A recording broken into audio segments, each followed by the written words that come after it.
I've been asked about VOO versus SHD more times than many other questions that I get on this channel. And for a long time, my answer was always, depends on your specific situation, which is technically true, but let's be honest, it's not particularly useful. So I actually sat down and I ran the numbers both ways across multiple timeframes and scenarios, and I've got a real answer now, okay? It's not as simple as one is better, but it's way more definitive than it depends. And the math that drove my conclusion is worth sharing because in my opinion, it shows exactly where each fund wins and where it gives up. So let me set up the comparison correctly before the numbers here. VOO obviously is Vanguard's S&P 500 ETF, expense ratio of around 0.03%, one of the lowest of any fund on the market, holds 500 of the largest US companies, obviously heavily weighted towards technology and growth, current dividend yield around 1.3%, total return focus. Most of the return really comes from the share price appreciation, not income. SHD is Schwab's dividend equity ETF, expense ratio of around 0.06.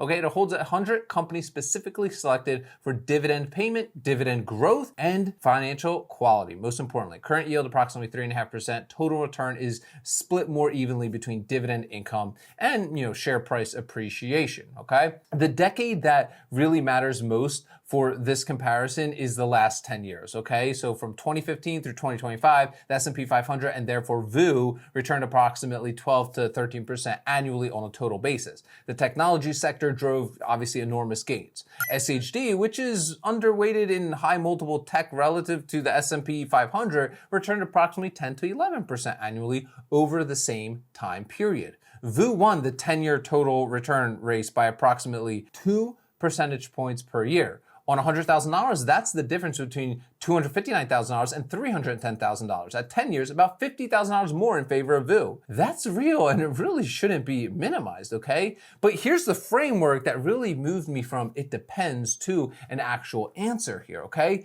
The debate usually gets framed as total return versus income. VOO wins on total return in most periods, okay? SCHD wins on current income. Most people stop there. But the more useful question is, what job is this capital doing for you right now? And what job does it need to do in 10 to 15 years for you? Capital that's building towards eventual retirement income doesn't need to produce income today, okay? It needs to compound as efficiently and effectively as possible so that there's more of it when you do need the income eventually. For that purpose, VOO's higher total return over the past decade means more money to eventually convert into income, right?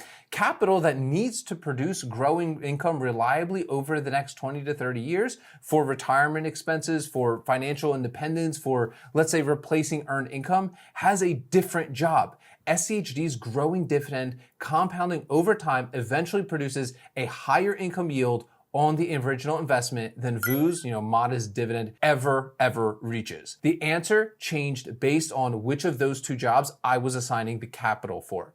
Let's talk about this head-to-head 10-year math now. $100,000 in each fund starting 10 years ago, all dividends reinvested, VOO at approximately 12.5% annually over the past decade. $100,000 grows to approximately $324,000 quarterly dividend by year 10 around at 1.3%, approximately $1,000 a quarter, growing very slowly. SCHD at approximately 10.5% annually over the same period. $100K grows to approximately $271,000. Quarterly dividend by year 10 at 3.5% yield, approximately $2,300 a quarter, growing at 9 to 10% annually. VOO, more money, less income. SCHD, less money, significantly more income. If you needed income in year 10, SCHD's $2,300 a quarter versus VOO's $1,000 a quarter is meaningfully different in what your portfolio can actually pay you. But VOO's $53,000 higher position value means more capital generating future returns. Now let's talk about the bear market difference here, okay?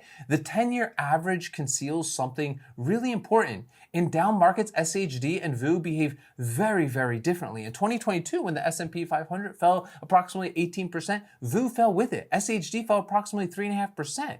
An investor who started 2022 with equal amounts in each, let's say $200,000 total, ended the year with approximately $182,000 in VOO and $193,000 in SCHD. For someone approaching retirement who literally can't afford to watch $200,000 become $182,000 and wait 4 years to recover, that difference is not just the annoyance. It's a retirement plan disruption. Sequence of returns risk is real. Starting retirement with a 20% portfolio decline and needing to then sell assets to cover expenses damages long-term outcomes in a way that really average annual returns aren't going to be able to capture. SCHD's lower volatility doesn't matter to a 35-year-old who can wait out the recovery. It matters a great deal to a 62-year-old who's drawing down the portfolio. Now let's talk about the 20-year dividend growth story here. Here's the calculation that actually tipped my thinking, okay? In 20 years of dividend growth at 9% annually, SCHD's dividend per share more than doubles from where it is today.